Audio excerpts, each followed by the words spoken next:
Desde hace varios días hemos buscado la entrevista de hoy. Tenemos en el programa al ministro de Interior y Justicia de Venezuela. ¿Por qué nuestro interés?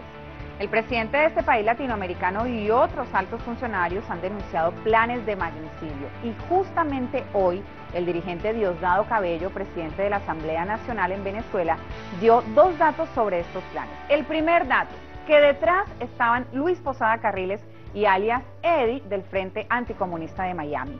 El segundo dato, que habían intentado ingresar 400 hombres armados al territorio venezolano por el estado Zulia, esto es en frontera con Colombia. ¿Cómo se articulan estos dos hechos? ¿Quién los está financiando? ¿Cómo han logrado ser identificados por el gobierno de Venezuela? ¿Están estos planes totalmente desmontados? De todo esto vamos a hablar a partir de este momento con Miguel Rodríguez Torres. Bienvenido, muchas gracias a usted por aceptar esta invitación de Telesur. Muchas gracias. Como ve, tenemos muchas preguntas, muchas palabras para cruzarnos con usted. La primera de ellas es esta relación de Miami y Bogotá. ¿Son estas dos ciudades las que están siendo como punta de lanza de estos planes de magnicidio contra el presidente Nicolás Maduro? ¿Son solo contra él? ¿Son contra otros dirigentes de la Revolución Bolivariana? Mira, las reuniones de este plan, que la vamos a ver en la secuencia que te voy a mostrar, no se han realizado solamente en Bogotá y Miami, también han hecho reuniones en Medellín, han hecho reuniones en Panamá, y hay otras ciudades que presumimos que se han reunido, pero que no podemos certificar que fue así. Entonces, este es un plan que viene desde el mes de abril, y si quieres te puedo ir mostrando la secuencia de acciones. Antes de las elecciones antes de las elecciones del 14 de abril. Yo te puedo mostrar aquí, si la cámara pueden fijar estas imágenes aquí, te puedo ir mostrando la secuencia de acciones que nosotros hemos ido identificando como servicio de inteligencia. Operación Carpeta Amarilla. Ese es el nombre que le dimos nosotros en el servicio a la operación de inteligencia hecha por nosotros, ¿no? Y así se lo participamos constantemente al presidente. Esta operación, la primera información que nos llega el día 4 de abril del 2013, que se hace un contacto, como ustedes ven aquí en la lámina, acordaron reunión para crear un plan de acciones violentas en Venezuela antes de las elecciones del 14 de abril. ¿Quiénes son los personajes que salen aquí mencionados? Álvaro Uribe, que todos sabemos que ha sido siempre un conspirador permanente contra Venezuela. Está en la foto, Álvaro Uribe, expresidente de Colombia. Roberto Micheletti, expresidente de facto de Honduras. Por el golpe de Estado en Honduras contra el presidente Zelaya. Estuvo presente un delegado de Posada Carriles. ¿Estuvieron ellos dos en esa reunión? No, ellos se contactaron. Y se reunió también con ellos posteriormente un delegado enviado por Posada Carriles, un oficial que presumimos activo de Colombia y un presunto oficial de la CIA. En esa reunión se habló y se acordó iniciar contactos con la extrema derecha venezolana, y Micheletti en eso tiene una gran experiencia, Álvaro Uribe también la tiene, para empezar a hacer acciones desestabilizadoras para mejorar las condiciones en las que llegase la derecha al proceso electoral. Y de eso vimos nosotros algunos destellos en Venezuela de acciones desestabilizadoras previas a las elecciones, movilizaciones, protestas. No lograron el objetivo, pero lo intentaron. Este es el primer contacto en este plan. Cuando usted habla de extrema derecha venezolana, ¿a quiénes se está refiriendo? Bueno, mira, la derecha venezolana está claramente identificada y posteriormente podemos hablar los antecedentes que nos hacen definir cuál es la extrema derecha de Venezuela.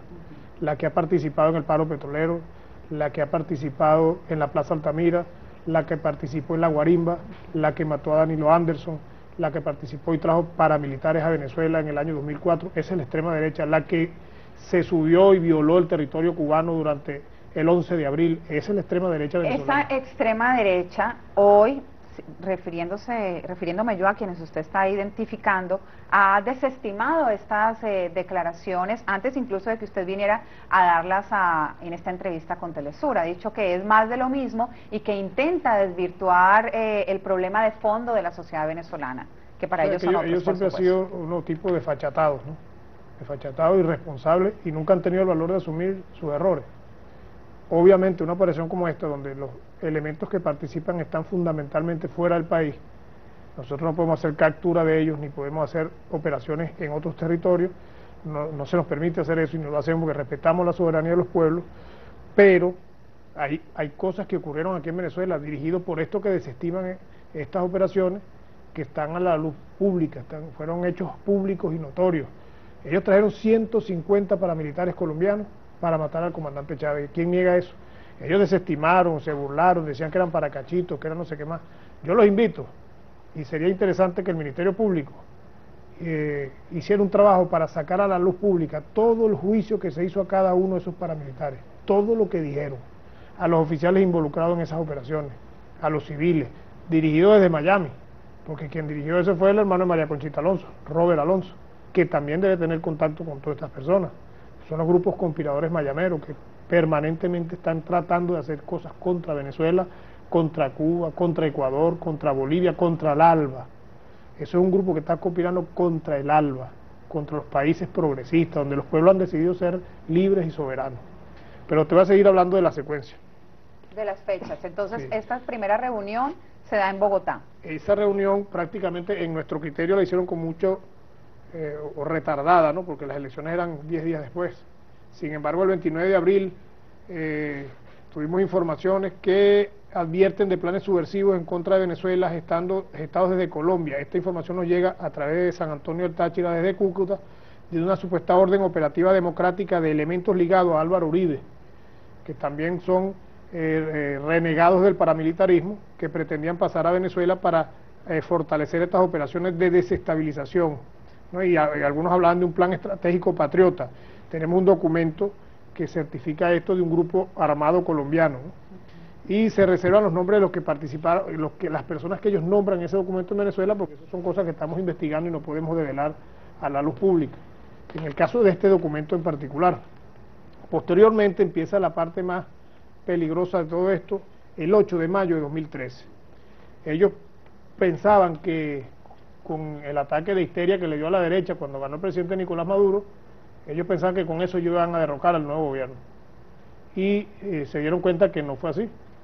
Y el presidente ha ido consolidándose y fortaleciéndose en el poder, y tiene el respeto, el cariño del pueblo, de las Fuerzas Armadas. Entonces empiezan ya a cambiar los planes de desestabilizar hacia el plan de matar al presidente Nicolás Maduro.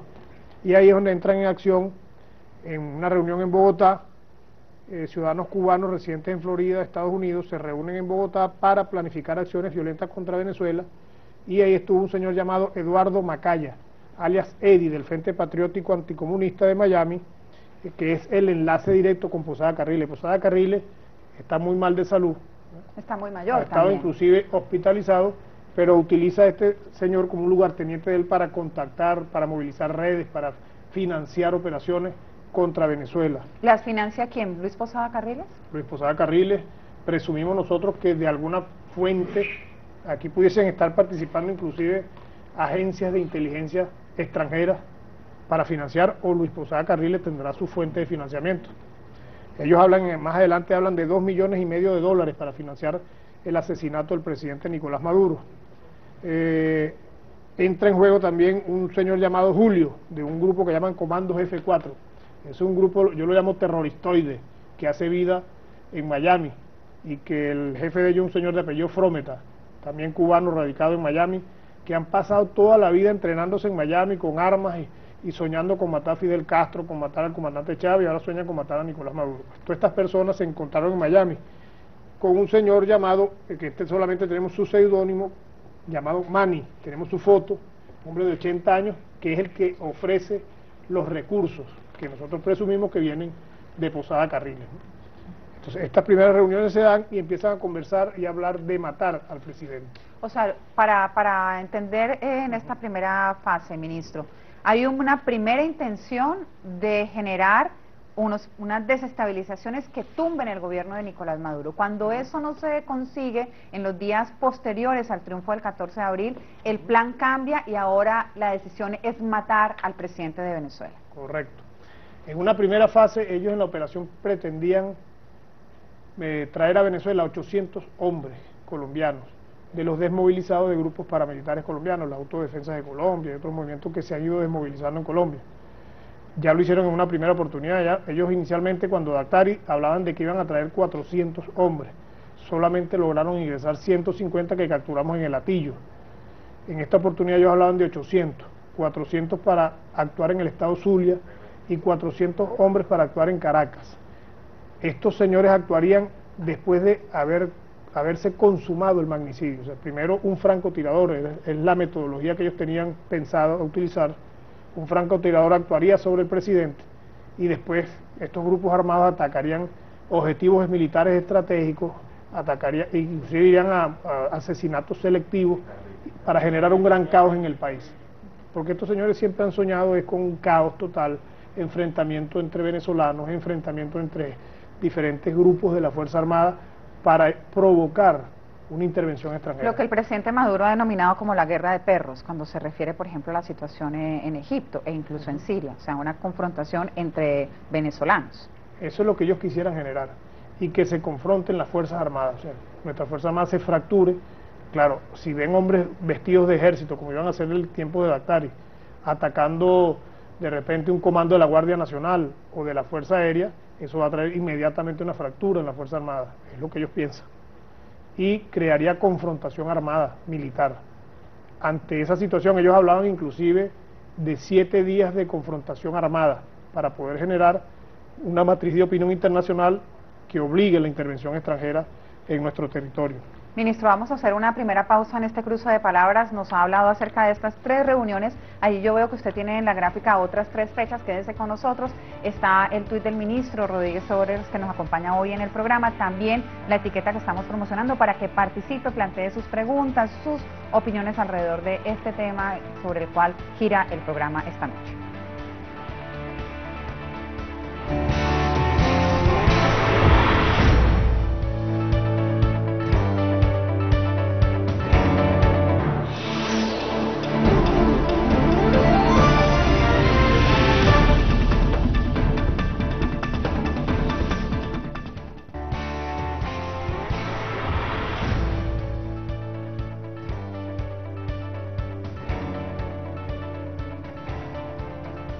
Volvemos, estamos en cruce de palabras a esta hora por las pantallas de Telesur, conversando con el ministro de Interior y Justicia de Venezuela. Él nos está dando detalles de cómo han sido estos planes, primero de desestabilización al gobierno bolivariano de Nicolás Maduro y luego convertidos en planes de magnicidio contra su figura, también contra otros dirigentes de la revolución bolivariana, ministro. Sí, ellos en esa primera alternativa que diseñaron de hombres armados en Venezuela pensaban en ir contra varios objetivos políticos, ¿no? Obviamente el objetivo 1 era el presidente Nicolás Maduro, o ha sido siempre el presidente Nicolás Maduro. Ellos piensan que si ellos logran matar al presidente Nicolás Maduro, se fracturaría totalmente el chavismo. Y por eso ellos piensan que ese es el objetivo principal, y tiene una lógica dentro del pensamiento de un terrorista como esto, ¿no? Pero ellos hablaban de hacer asesinatos selectivos de líderes chavistas. Ahí puede entrar obviamente los más conocidos, los más importantes dentro del Partido Socialista Unido, dentro del chavismo. Se ha denunciado de la propia intención de asesinar y de atentar contra el presidente de la Asamblea Nacional, al igual que el presidente del país. Siempre ha sido un objetivo también. Acuérdate cuando vino Chávez Abarca, o sea que esta no es la primera vez que ellos piensan en matar a un presidente. Chávez Abarca es un hombre que viene del grupo de Posada Carriles también. Capturado aquí Fue capturado por el SEBIN en el aeropuerto. Nosotros ya veníamos trabajando su venida a Venezuela y lo que hicimos fue hacerle seguimiento, inclusive pudimos enterarnos en qué avión venía, qué venía hablando, qué venía diciendo, y lo capturamos a la entrada en el aeropuerto. Y él después confiesa que él venía aquí a hacer reconocimientos para la colocación de explosivos para atentar primero contra el presidente y hacer acciones terroristas con explosivos para desestabilizar el país. Es un hombre que tiene experiencia en eso, en Cuba lo hizo. Actualmente se encuentra en Cuba. Se encuentra detenido, sí. Entonces ellos tienen un pasado que los devela, bueno, lo deja a la luz de la gente, no pueden negar todo lo que han hecho. Nosotros tenemos un historial desde el 2002 hasta la presente fecha de un asedio constante de una derecha internacional y de una derecha nacional asociados para acabar con la revolución. Estas reuniones de las cuales usted nos ha hablado en el primer segmento del programa se han realizado todas fuera de Venezuela, ninguna en territorio venezolano. Todas se han hecho fuera de Venezuela. Ellos dicen que es riesgoso trabajar en Venezuela, tienen cierto respeto a los servicios de inteligencia en Venezuela y por eso prefieren reunirse en Panamá, reunirse en Colombia, reunirse en Miami. Miami les da a ellos toda la libertad de hacer y decir, porque bueno, ahí Ahí se baten todos los grupos antichavistas, anticubanos, todos los conspiradores de este continente están concentrados en Miami. ¿Quién está financiando estas operaciones? Yo le hacía esa pregunta en el segmento anterior, me hablaba usted de Luis Posada Carriles, pero ¿qué capitales realmente? Porque supongo yo que operaciones de este tipo son de alto costo. Bueno, ellos hablaron que esta fase de la operación iba a costar $2,5 millones de dólares. Inclusive aquí lo tenemos en esta lámina porque la reunión donde empieza a hablarse ya abiertamente de magnicidio como única salida se hace en Panamá. Esta reunión de Panamá, ahí habla planificación del magnicidio contra el presidente Nicolás Maduro, se reúnen con 6 misionados cubanos, que son mayameros, con este fulano Manny que nombramos al principio, que es el que maneja los recursos, que es el responsable de manejar $2,5 millones de dólares para la compra de armas y para la logística en Venezuela, y en esa reunión estuvo un ciudadano de nombre Julio, que presumimos que es un venezolano que estamos ya en proceso de identificar, Eduardo Macaya, que es el lugarteniente de Posada Carriles, y este señor Manny que maneja los recursos, ¿no? Posteriormente, en Bogotá, se hace una reunión, ¿verdad?, donde se habla de, inclusive, hacen llamadas a elementos en Venezuela que nosotros conocemos, donde hablan de acelerar la marcha del plan, con hombres, recursos, fecha, lugar y hora de ejecución. En este momento, ellos comienzan a hablar de que ese magnicidio había que hacerlo el 24 de julio, y tiene una lógica absoluta, pues, ¿no? El 24 de julio ellos saben, porque es histórico, qué hace un presidente ese día. El presidente va a una ofrenda floral en el Panteón, de ahí el presidente va a la Asamblea Nacional, de ahí el presidente va al desfile, de ahí, o sea, el presidente se expone durante todo el día en sitios que sabe dónde se para el presidente, sabe dónde, que es una por dónde tradición. camina, es una tradición y saben exactamente lo que hace el presidente ese día, no hay que hacer muchos análisis de inteligencia para determinar eso. Entonces ese día lo asumieron ellos como una fecha, y así se lo participé yo al presidente y le dije, bueno, déjenos seguir indagando, profundizando, buscando, tratando de penetrar más estas organizaciones para tener más señales, ¿no? Sin embargo, bueno, el camarada Elías Agua, Diosdado Cabello, lanzaron algunas denuncias y ellos empezaron a sentir que había fuga de información, ¿no? Empiezan a sentir que hay fuga de información. Ellos me hablan de quienes están armando estos conspirando, ¿no? Aquí hay un sector muy radical de la derecha, que nosotros también hemos mantenido siempre monitoreado, siempre cercano, que no podemos hasta este momento nosotros señalarlos como involucrados en esto, pero nosotros sabemos que tienen estrechas relaciones con Álvaro Uribe. Entre eso está Capriles. Capriles es amigo de Álvaro Uribe. Nosotros vimos fotos en estos días de un ex estudiante con Álvaro Uribe, un muchacho de Barinas, no recuerdo el nombre de él, que lo están allá, pero preparando, pues, ¿no?, para que sea un representante de la más rancia derecha venezolana. Pero hay un señor, por ejemplo, que se llama Thor Harbordsen, conocido en Venezuela, porque en la década de los 70, por allá en los 80, participó en acciones terroristas de terrorismo financiero y se encuentra viviendo en Miami. Thor Harbordsen continuamente se comunica con otro caballero que se llama Antonio Nicolás Briceño Brown, que se mueve mucho entre Bogotá y Miami, tampoco vienen a Venezuela, y ellos tienen estrechos vínculos con estos grupos en Miami. Son venezolanos que viven allá y pasan las 24 horas del día conspirando, ¿no? Todo el tiempo están soñando, en cada café que se toman ellos sueñan con matar al presidente Nicolás Maduro. Entonces esos personajes estamos investigando si tienen algún tipo de conexión con estos grupos. Bueno, entonces en Bogotá se hace una reunión, se pide acelerar las operaciones y hablan de que iban a recibir supuestamente personas procedentes de España y Perú. Ese dato no lo pudimos confirmar nunca si lo recibieron o no, porque sí sabemos que tuvieron algunos contactos con algunos elementos centroamericanos, ¿no? Ministro, el presidente Maduro había indicado en alocuciones públicas que se le iba a entregar información al presidente Juan Manuel Santos sobre estos planes de conspiración que estaban teniendo lugar en Colombia contra su gobierno. ¿Esto ya sucedió? ¿Sucedió en el reciente encuentro? Habría que preguntarle al presidente Nicolás Maduro, él tiene que haber creado un correo entre ambos, y eso, bueno, lo anunciará el presidente Nicolás Maduro, no soy yo quien pueda decir eso.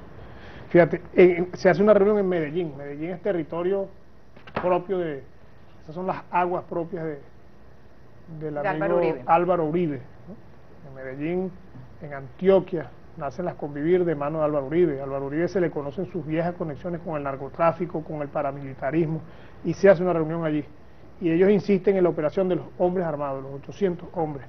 y siguen ellos insistiendo que se haga la operación en el Zulia y en Caracas. Sin embargo, esto, cuando empiezan a salir las denuncias, ellos empiezan a conversar también de cambiar la metodología hacia usar solamente un francotirador, ¿no? Y empiezan una cantidad de llamadas.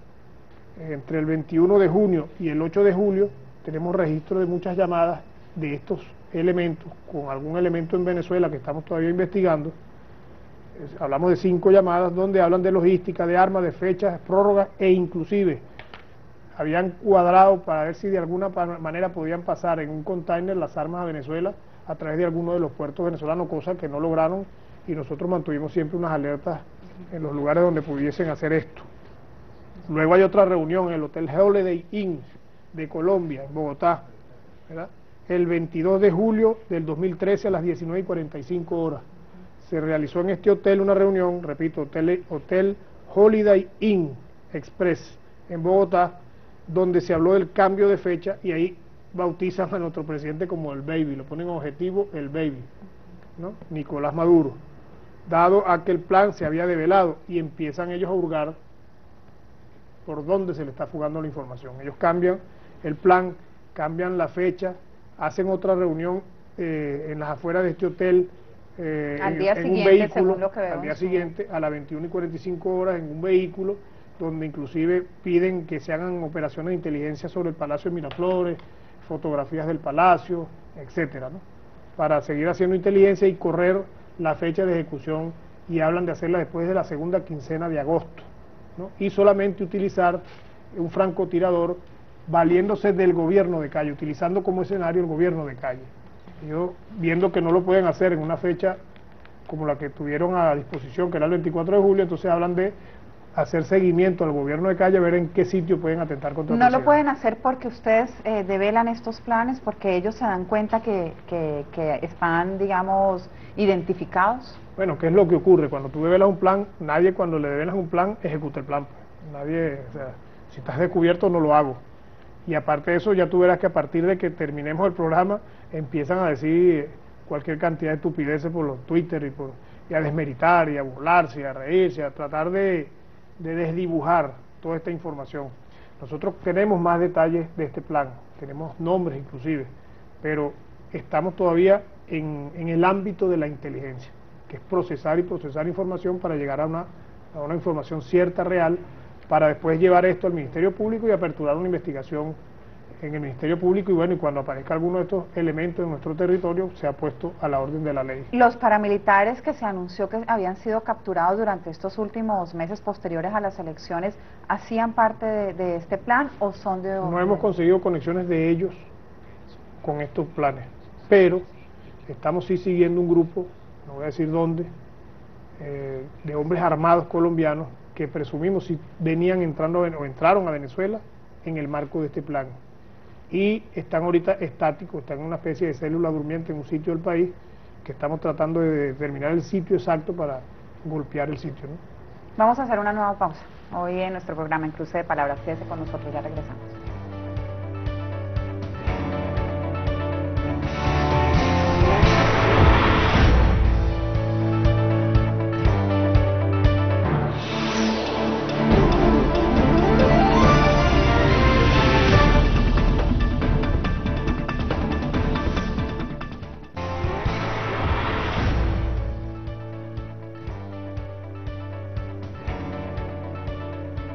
El ministro de Interior y Justicia de Venezuela, pero además, y este es un dato no menor y no lo dije desde el principio del programa, es al mismo tiempo el director de Servicio de Inteligencia de su país, pero este cargo lo tiene desde hace 9 años.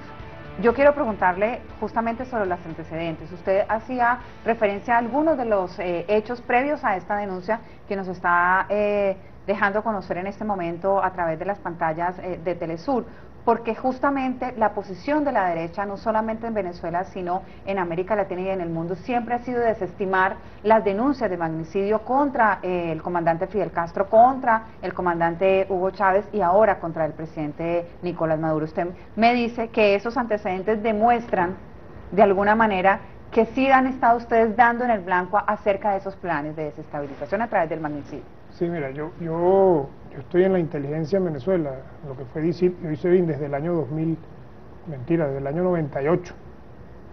Yo llegué a la DICIP, fue la primera institución que el comandante Chávez ordenó recibir, inclusive antes de que él recibiera el mismo gobierno. El 28 de diciembre del 98 nosotros recibimos la DICIP y existía una unidad que llamaban ya operaciones clandestinas. Y allá empezamos a hacer trabajo de inteligencia, tratar de entender lo que se hacía en esa DICIP, y lo primero que determinamos es que había que transformar todo eso, ¿no? Esa era una policía realmente represiva, una policía que se construyó, se fabricó para reprimir al pueblo, ¿no? Te hago esta introducción para que sepas que desde esos tiempos vengo yo trabajando inteligencia en este país. Entonces a mí me tocó vivir todo lo que fue el golpe de Estado, estando en trabajos de inteligencia. Me tocó vivir el paro petrolero, el paro que hubo antes del paro petrolero y toda la conspiración que hubo en esos días. Me tocó vivir posteriormente todas las movilizaciones que hubo paralelamente al paro. Me tocó vivir la Plaza Altamira con mucho detalle.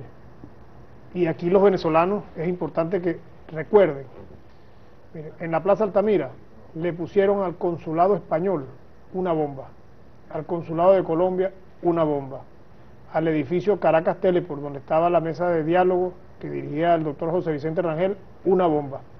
Mataron 3 inocentes en la Plaza Altamira porque ellos decían que eran fuentes de los servicios de inteligencia en Venezuela. Los mataron y los dejaron en el Parque Caiza. Toda esa investigación nos correspondió y pudimos llegar a los autores materiales de ese hecho y están pagando todavía sus penas. Aparte de eso, hicieron lo que llamaban la guarimba, dirigida desde Miami, porque el que trae la idea de la guarimba a Venezuela es el mismo que guarimba es planes de desestabilización en la calle. Para calle, los países que no saben lo que es guarimba, eran crear focos de 2 o 3 personas quemando caucho en muchas esquinas de la ciudad, y creaban una sensación de mucha violencia. Muy parecido a lo que pasó después del triunfo del presidente Maduro el 14. Muy parecido a lo que intentaron hacer después del triunfo del presidente Maduro. Muy parecido a lo que intentaron. Ellos trataron de reavivar ese concepto de la guarimba. Ese concepto de la guarimba la trajo a Venezuela Robert Alonso, que está involucrado en todos estos planes.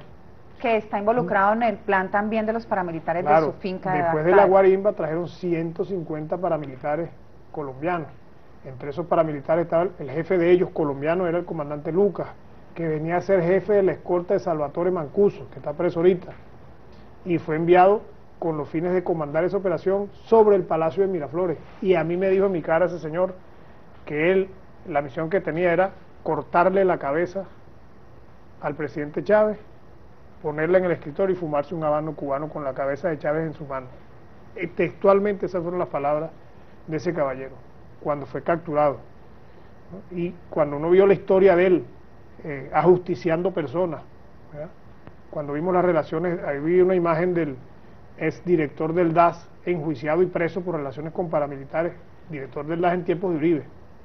Entonces, todos esos antecedentes señalan de que aquí hay una extrema derecha que no mide, que es irracional a la hora de decidir cómo llegar al poder. Usted me ha hablado de 2 nombres, de Robert Alonso e incluso del excandidato Enrique Capriles Radonsky, que además es una autoridad en el país, que es el gobernador del estado Miranda. ¿Quién es más, ministro? Mira, es que ahí si hacemos un poquito de historia ya aparece mucha gente. Aquí hay muchos adecos metidos en esto. ¿Tú no te acuerdas de un diputado que se llamaba de apellido Marinho? Ese señor fue el que le pagó a los autobuseros que trajeron los paramilitares a Caracas. ¿Y cómo nos enteramos? Bueno, porque nosotros le dijimos al señor del autobús, lléveme a donde le pagaron usted su trabajo. Y cuando llegamos a la casa, era el famoso gordo Marín Adeco, que tiene conexiones con todas estas cosas, y estuvo metido en estos planes. El mismo Alfredo Peña, que era el alcalde mayor de Caracas en ese momento, todas sus conexiones de llamada con los paramilitares en el momento de la captura, lo señalaron y por eso él abandonó el país y se fue. Orlando Urdaneta, que está en Miami, que él habló público y notoriamente en televisión de un fusil con un francotirador y matar a Chávez, lo dijo públicamente en un programa de Miami. Entonces todo eso es un grupo de un pensamiento extremo, de que no tiene limitaciones morales, éticas, espirituales, de ningún tipo, para cometer hechos de esta naturaleza. Ese es el mismo grupo que hoy quiere matar al presidente Nicolás Maduro. Ese es el mismo grupo que mató a Danilo Anderson. ¿Cómo mataron al camarada Danilo? Le metieron una bomba en su vehículo es un acto terrorista. ¿Cómo desestimar eso? ¿Cómo burlarse de eso? ¿No? Entonces ellos siempre al final van a desestimar todo, siempre lo van a desestimar. Nosotros igualito seguimos trabajando. ¿Hay cooperación con Estados Unidos, con Colombia, sobre estos temas que permitan ahondar las investigaciones? Bueno, no es fácil, esa cooperación no es sencilla ni es fácil, ¿no?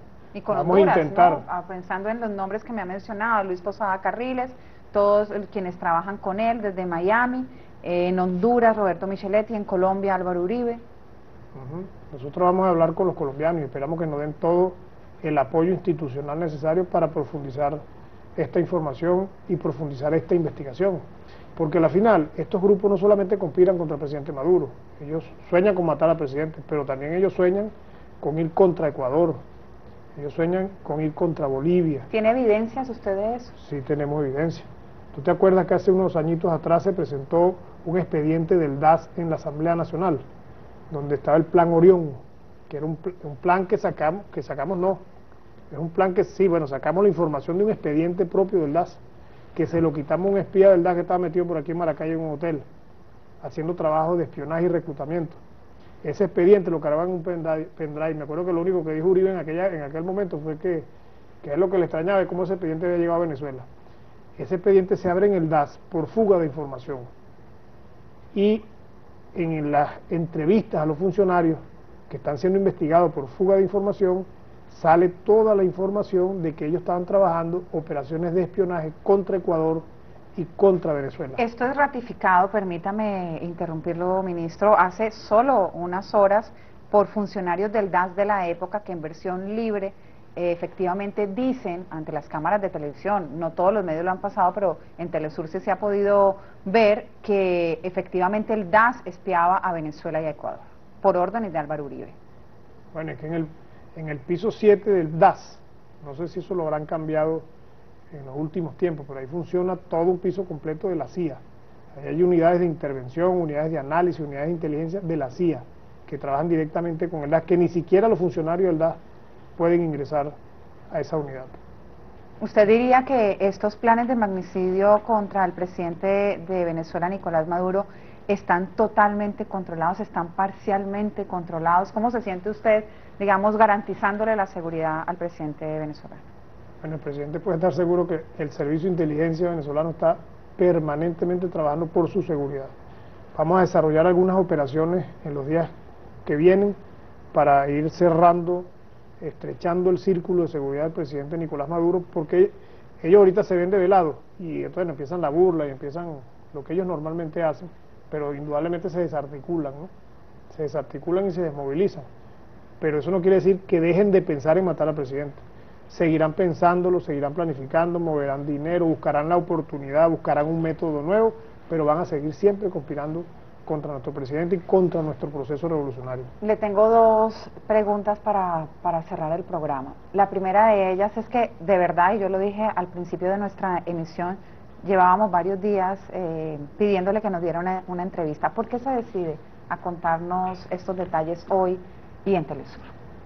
Porque en la medida que uno no puede acceder directamente a los actores del plan, porque están fuera de nuestro territorio, la mejor alternativa es denunciarlos, aunque uno se exponga a que digan lo que ellos quieran decir, pero la información sabemos cómo la obtuvimos, sabemos que son fuentes A1 las que nos la están diciendo, y los venezolanos saben que desde el Servicio de Inteligencia nosotros hemos sido siempre serios en nuestras operaciones. O sea, es una forma de salvaguardar al pueblo venezolano en su conjunto. Nosotros tenemos que velar por la seguridad de nuestro pueblo, velar por la integridad de nuestro pueblo, velar por la seguridad de nuestro presidente.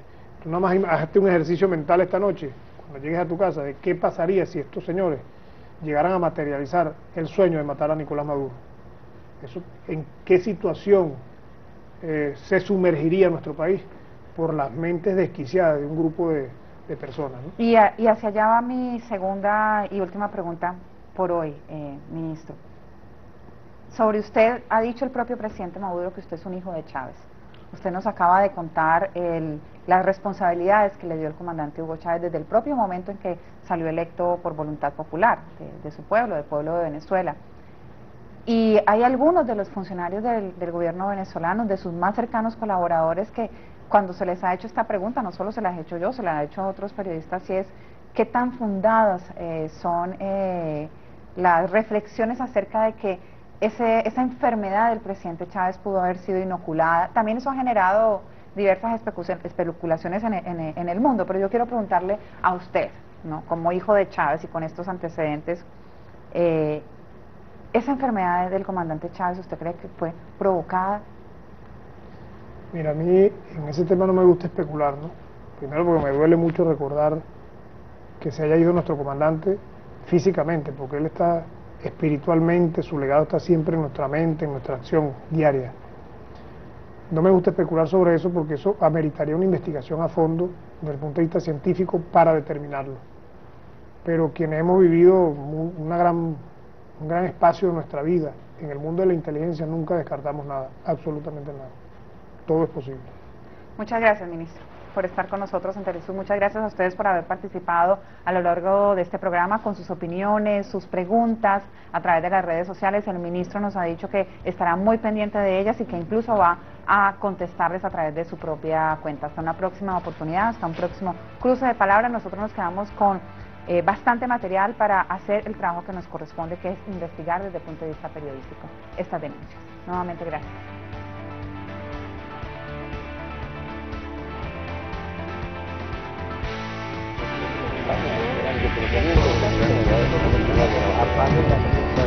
Pero, por eso,